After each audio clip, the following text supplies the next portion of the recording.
afetadas pelas chuvas e inundações.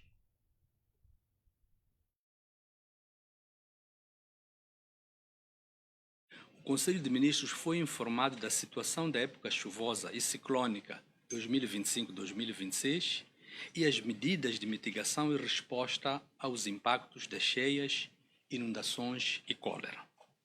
Nos últimos 7 dias, a precipitação acumulada variou entre 10 e 300 milímetros em quase todo o país, com maior destaque para as regiões centro e norte. Para os próximos 7 dias, prevê-se a ocorrência de precipitações acumuladas entre 50 e 200 milímetros na maior parte da zona centro e norte do país. Face às cheias moderadas nas bacias dos rios Limpopo, Save, Revubwe, Zambeze e Licungo, após a avaliação técnica, foram ativadas ações antecipadas com vista à redução dos impactos devido aos níveis de inundação preocupantes nas zonas baixas. No período de 1 de outubro de 2025 a 23 de março de 2026, em todo o país houve registro de ventos fortes, incêndios, cólera, chuvas intensas, acompanhadas por descargas atmosféricas, cheias e inundações, e o ciclone tropical Jezani, com os seguintes impactos. Cerca de 1.024.000 pessoas foram afetadas, o que corresponde a pouco mais de 234.000 famílias. 206.000 casas inundadas, 10.236 casas totalmente destruídas e 21.719 parcialmente destruídas. Lamentamos o registro de 298 óbitos, 351 feridos e 17 desaparecidos. Relativamente aos óbitos, temos a referir que 107 foram por arrastamento pelas águas, 87 por descargas atmosféricas e os restantes por desabamento de paredes, quedas de árvores, cólera e outras razões. O Conselho de Ministros foi informado do ponto de situação da operacionalização do Fundo de Desenvolvimento Econômico Local, onde se destaca que já foram desembolsados 824,6 milhões de meticais planificados, de acordo com os critérios de alocação definidos, que foram baseados na população, no índice de pobreza e no território, abrangendo 209 territórios de 144 distritos e 65 autarquias. Decorre neste momento o processo de conclusão dos aspectos administrativos relacionados com os contratos do Estado com os mutuários, os planos de reembolso previstos, entre outros instrumentos constantes na regulamentação atinente ao assunto. E no âmbito da guerra no Médio Oriente e também no âmbito do fornecimento de combustíveis, o governo garante que existe estoque suficiente até a chegada dos próximos navios. O Conselho de Ministros avaliou os impactos da guerra no Médio Oriente, com destaque para a subida dos preços dos combustíveis devido às limitações no transporte de crudo, das quantidades existentes nos principais terminais oceânicos do país e das previsões do plano de reposição. Assume-se que o estoque de combustíveis está garantido até a chegada dos próximos navios, previsto para o período de 26 a 30 de março do presente ano. O governo está sensível aos impactos do conflito, está a acompanhar o desenrolar do processo e continua disponível para interagir com os operadores e todos os intervenientes que permitam mitigar os riscos e os impactos negativos no Médio Oriente para a economia do nosso país. Durante a sessão, o governo apreciou e aprovou o decreto que aprova o regulamento das taxas de serviços prestados pelo Instituto Ferroportuário de Moçambique, Instituto Público. O regulamento estabelece o regime jurídico aplicável à cobrança de taxas de serviços prestados pelo Instituto Portuário de Moçambique, às entidades públicas e privadas, pessoas singulares e coletivas, cujas atividades estão estatutariamente sujeitas ao licenciamento ou autorização pela entidade reguladora, aos operadores, gestores ferroportuários, bem como pessoas singulares e coletivas, públicas e privadas, cuja atuação esteja sujeita à jurisdição do regulador ferroportuário, aos serviços, materiais, meios circulantes e equipamentos ferroportuários, às matérias de gestão e operação ferroportuária pelas entidades estabelecidas ou que venham a estabelecer-se no território nacional. O Conselho de Ministros aprovou a resolução que autoriza o ministro que superintende a área dos transportes e logística a lançar o concurso público internacional para a concessão dos projetos de melhoria do transporte público urbano na área metropolitana de Maputo e na cidade da Beira. Falamos agora da venda do pescado. O Porto de Maputo ressente-se sobre o período de veda para permitir a reprodução de espécies. Os vendedores do Porto de Maputo ressentem-se da falta do produto para venda, devido ao período de venda que iniciou no passado mês de novembro de 2025 e se estende até o mês de abril. Mesmo realiza na manhã de hoje a cerimónia de despedida de mais de 36 estudantes moçambicanos beneficiários de bolsas de estudo parciais para formação em Portugal. A cerimónia foi dirigida pelo secretário do Estado do Turismo, Fredson Bacar, que na ocasião se despediu dos bolseiros com uma mensagem de encorajamento, apelando ao foco nos estudos e a responsabilidade de representarem o país da melhor forma. Os moçambicanos, os bolseiros moçambicanos, distinguem-se pelo bom comportamento. Pelo bom comportamento. A hospitalidade com que, no geral, o povo moçambicano é e tem, os estudantes, os bolseiros que têm ido estudar, conseguem exteriorizar isso na relação com os outros entes. E não gostaríamos de ouvir que algum de vós, de fato, saiu da linha. A linha é esta. A nossa linha é esta. Caráter, empatia, simpatia, bom comportamento. E, sobretudo, tenham o caráter humanista. Sejam humanistas. Apoiem-se uns aos outros. Um conhecimento que não é partilhado deixa de ser conhecimento. Não sejam egoístas. Quando alguém estiver em dificuldades, apoiem. Os bolseiros irão frequentar cursos técnico-profissionais de nível médio na cidade de Covilhã, nas áreas de hotelaria, confeitaria e restaurante-bar, entre outras especialidades consideradas estratégicas para o desenvolvimento do setor turístico nacional.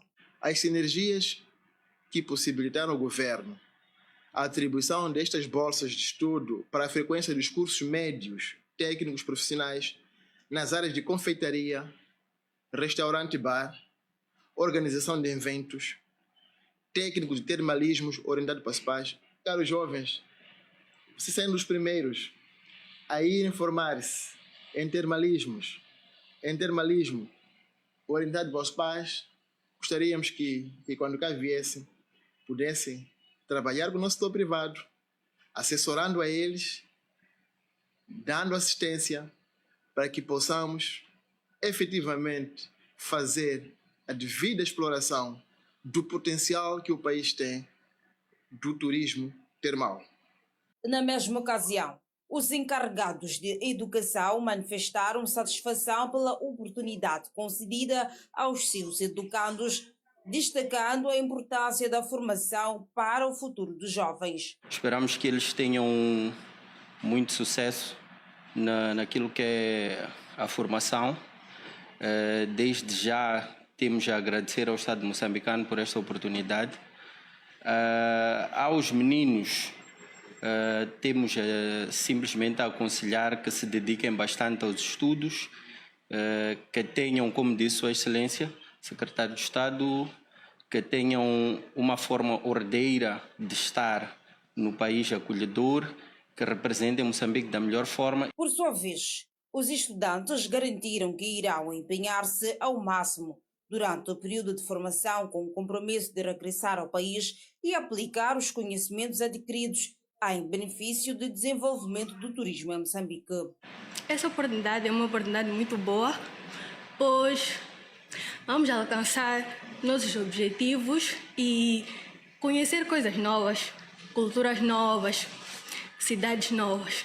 Faremos da melhor forma possível, faremos valer o nosso esforço, vamos representar bem o nosso país. A iniciativa enquadra-se nos esforços do INATUR no reforço da formação e capacitação de recursos humanos com vista à melhoria da qualidade dos serviços turísticos. O edil de Maputo diz que a cidade capital está a reafirmar-se como um destino competitivo. Dados do inquérito mensal sobre as unidades de alojamento referentes ao último trimestre de 2025 indicam que cerca de 72.760 visitantes, entre nacionais e estrangeiros, ficaram hospedados na nossa cidade de Maputo. Estes números confirmam aquilo que todos nós já sentimos no nosso dia a dia. Maputo está cada vez mais presente no mapa de turismo regional e internacional. Este movimento turístico tem gerado impactos positivos na economia local, contribuindo para a dinamização do setor da hotelaria, da restauração, do comércio, dos transportes e de diversas atividades ligadas à cultura e ao entretenimento. O turismo tem vindo a afirmar-se como um dos setores estratégicos para o desenvolvimento econômico e social a nível global, contribuindo de forma significativa para a geração de emprego, dinamização das economias locais e captação de receitas provenientes de visitantes nacionais e internacionais. O município de Maputo tem registrado um crescimento no fluxo de visitantes, acompanhado pela expansão de oferta de hotéis, restaurantes, espaços de lazer e serviços turísticos. Assim, o fortalecimento da imagem e do posicionamento turístico de Maputo torna-se essencial para consolidar a cidade como um destino competitivo, sustentável e capaz de atrair cada vez mais visitantes, investimentos e eventos de dimensão nacional e internacional. A iniciativa I Love Maputo, na Curranza Maputo, visa dar à nossa cidade visibilidade regional e internacional, contribuindo para posicionar Maputo como um destino emergente na região da África Austral e do mundo, exaltando a nossa identidade cultural como cidade capital, Maputo. Seguindo com outras informações, o Conselho Municipal da Vila do Niassa lança oficialmente o torneio em elevação a esta categoria.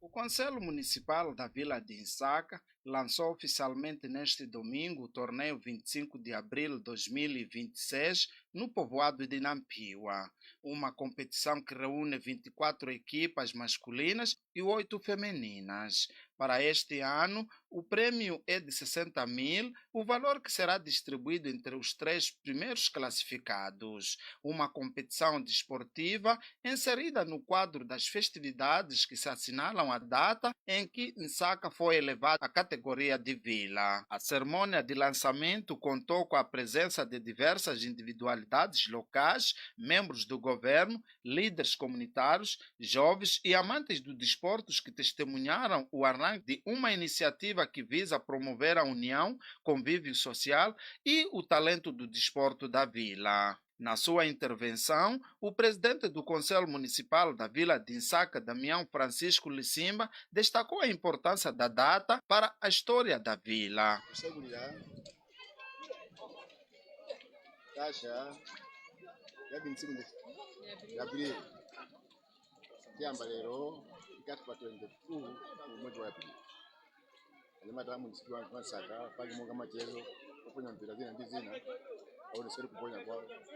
O dirigente apelou ainda à participação massiva da juventude, espírito bom entre jogadores envolvidos, incentivando os atletas a demonstrarem disciplina, respeito e dedicação ao longo da competição. Esse tipo de coisas culturais, uma série de coisas que não organizamos. E tudo isso vai acontecer, portanto, no dia 25 de abril. A hora que põe agora. Eu vou chamar de os caras pagam muito dinheiro, tá vendo? Aí tem que ir na liberdade, que menina dizia, sacar de mim, o meu senhor você, sacar de mim.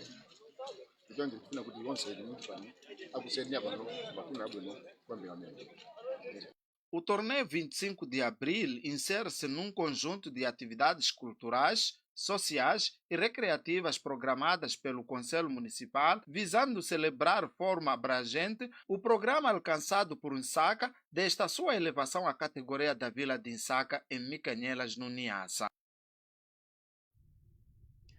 Olhando outras informações, doenças de origem hídrica preocupam autoridades de saúde em Maputo.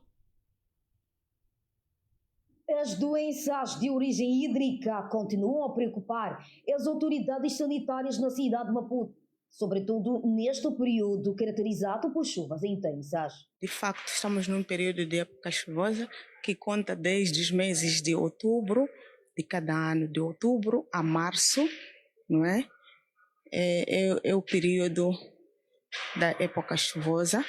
É verdade que nos últimos momentos temos observado alguma expansão deste período, mas geralmente contamos de outubro a março. Relativamente à situação epidemiológica, durante esta época chuvosa, nós temos feito aquilo que é a monitoria das doenças de origem hídrica, que geralmente acompanham este período da época chuvosa, com destaque para casos de malária, diarreia, cólera, entre outras doenças de origem hídrica. A diretora municipal da saúde, Emília Comaquel, afirmou que devido à época chuvosa, houve um aumento significativo de casos de doença como malária e cólera nos últimos meses, em comparação com o mesmo período do ano passado. Do ponto de vista estatístico, em termos de casos registrados, se nós olharmos para aquilo que foi o período comparativo de 2025 para 2026, nós agora contamos com a semana epidemiológica número 11, da nossa notificação do boletim epidemiológico, onde temos a registrar, até estas alturas, 8.604 casos de diarreia. E comparativamente ao ano anterior, 2025, nós estamos aqui a observar um aumento do número de casos em relação a 2025, onde tínhamos cerca de 5.300 casos, e esta evolução é na ordem de 62% de casos. No entanto, não temos registro de nenhum óbito por diarreias. E esta componente de diarreia, quando olhamos para aquilo que é a faixa etária mais afetada, não é? Trata-se de crianças de 0 aos 4 anos. É o grupo etário onde registramos casos de diarreia. Segundo a responsável, as inundações e o acúmulo de águas estagnadas têm contribuído para a proliferação de mosquitos e para a contaminação de fontes de água, fatores que favorecem a propagação destas doenças. De uma maneira geral, porque estas doenças têm impactos negativos sobre a saúde pública, não é? Temos a dizer que nas primeiras 9 semanas epidemiológicas nós estamos numa situação extremamente preocupante, porque tínhamos um elevado número de casos de malária, não é? Que ultrapassavam aquilo que é a nossa curva de controle epidemiológico. Nós estávamos acima de epidemias. Emília Comaquel apelou aos munícipes para que adotem medidas preventivas, evitando o contacto com águas contaminadas, mantendo a higiene pessoal e doméstica, bem como o consumo de água devidamente tratada. Para o uso de rede mosquiteira, a questão da limpeza, limpeza das casas, não é? O bom uso das valas, não é? Evitar acúmulos de água nos quintais, pequenos charcos podem ser esvaziados para reduzir aquilo que é o foco de criadouros de mosquitos. A responsável reforçou ainda a necessidade de maior vigilância por parte das comunidades, sublinhando que a prevenção é fundamental para travar o aumento destas enfermidades. Saímos agora ao nosso primeiríssimo intervalo, mas antes a previsão do estado de tempo para as próximas 24